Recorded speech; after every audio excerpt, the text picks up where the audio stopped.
देखो ऐसा है कि अगर हम ठीक तरीके से प्रयास करते हैं ना तो चीज़ें अपने आप सही हो जाती है। ऐसा कोई इंसान नहीं होता जो पेट से ही कोई सीख के नहीं आता। कोई भी बड़ा से बड़ा साइंटिस्ट भी लोग हैं तो अभी स्टार्टिंग से उस स्कूली फेज से होके गुजरा है। सबको, हर कोई। हम अगर ये धारणा बना लेना कि ये मेरे से नहीं होगा तो आप मान के चलिए वो आपसे कभी नहीं होगा।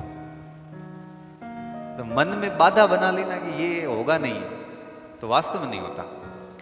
2014 में मेरा आईएएस का मेंस एग्जाम था तो उस साल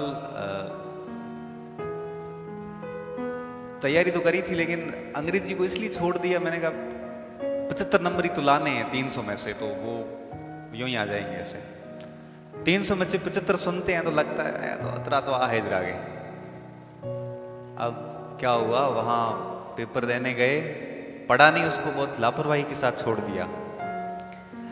आईएएस का जब मेरिट बनती है ना तो उसमें कंपलसरी पेपर के नंबर काउंट नहीं होते, उसको केवल पास करना पड़ता है। जैसे मानो 75 नंबर आएंगे आपके तो वो मार्क्स आपके मेरिट में काउंट नहीं होते।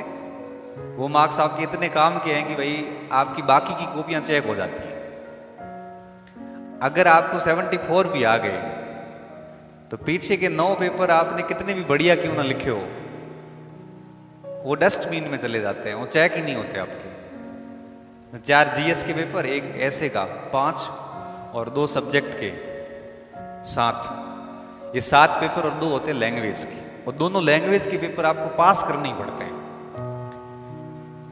2 लैंग्वेज के पेपर अगर पास नहीं हुए तो बाकी के 7 पेपर आपके चेक नहीं होंगे, मेरिट में काउंट नहीं होते।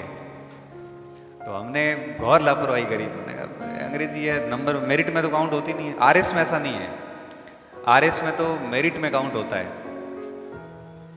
और जिनकी लैंग्वेज अच्छी होती है नो डाउट बन जाते हैं, बड़े आराम से बनते हैं। तो क्या हुआ, पेपर शुरू हुआ तो हमने उस पेपर को, उसमें ग्रामर नहीं आती इतनी, ग्रामर भी आती है तो अलग टाइप की आती है। उसमें आता है कोई फ्रेज दे दिया या कोई इडियम्स दे दिया और लिखते हैं कि इसका यूज करो। अब यूज तो कभी करो, देखो अर्थ आवे। जैसे अपन तो क्या हिंदी में ऐसे बोलते हैं कि जैसे आया ऊंट पहाड़ के नीचे आना, या तो अपन ठा है अभी लिख ले कहीं सेट कर दो। यही बात इंग्लिश वाले लिखे मिडास टच। हाँ, मिडास टच रो मतलब ही ठा कौन तुम लाइन होगी फिर गात मिडास टच का अर्थ नहीं लिखना है, आपको उसका यूज करना है शब्द के साथ में। इस टाइप की ग्रामर इंग्लिश उसमें आती है, आईएएस में आती है। थोड़े बहुत आते हैं उसमें कुछ पार्ट ऑफ स्पीच से संबंधित एरर आते हैं। हम तो टेंस से शुरू करते हैं, तो इंग्लिश शुरू होती है पार्ट ऑफ स्पीच से, जो हर किसी बच्चे को पता होती नहीं। वहां जाके मेरा ऐसा मामला बिगड़ा, पेपर करके तो आया और मन ही मन दुख हो रहा था पास तो नहीं करेंगे ये, क्योंकि आदमी को अंदर से लग जाता है पेपर हॉल के अंदर ही कि इसका क्या होना है। और एंड ऑफ द रिजल्ट क्या निकला, इंग्लिश में डिस्क्वालीफाई हो गया और कॉपियां चेक नहीं हुई। 6-7 महीने कोई बढ़िया प्रिपरेशन करें और इस तरह से अगर विदाई दें तो बहुत बुरा फील होता है कि काश हमें भी बहुत बढ़िया इंग्लिश आती होती। तो ये दिन देखने को नहीं पड़ता। वो उस समय एक ऐसी धारणा बनी थी कि ये कई बार लगता था कि कर लेंगे, कई बार लगता था अरे ये अंग्रेजी होगी नहीं, मरने दो इसको। उस चक्कर में कई सारी परीक्षाएं हैं वो वंचित हो जाती थी।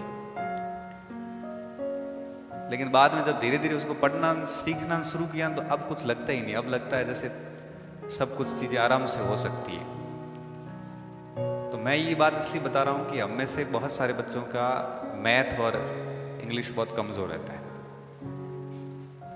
तो उसको आप मन में ये मत रखो कि नहीं होगा नहीं हमारे से। बोलना अलग चीज है, ग्रामर अलग चीज है। मैंने देखा केंद्रीय विद्यालयों में जो बच्चे आते हैं इंग्लिश मीडियम के, उनकी लिखने की बोलने की बहुत अच्छी होती है, ग्रामर में हालत खराब हो जाती है कई बार। व्याकरण इतना अच्छा नहीं आता उनको जितना कि हम लोगों को आता है। हम लोगों को बोलना लिखना नहीं आता, लेकिन नियम लगा लेते हैं इसकी 3rd फॉर्म आएगी, आगे पीछे वाले मत कुछ पता हो, लेकिन हम लोग हिंदी मीडियम के नियम इतना बढ़िया याद करते हैं और फिर उसको बढ़िया सेट कर देते हैं, तो 100 में से 80-85% बच्चे नंबर लाते हैं हिंदी मीडियम के, इंग्लिश ग्रामर में आते हैं। क्योंकि ग्रामर ही अच्छी होती है, बाकी तो क्या लिखना बोलना तो अपने काम का है नहीं, बस अब इतना उसको तो क्या अभ्यास से ही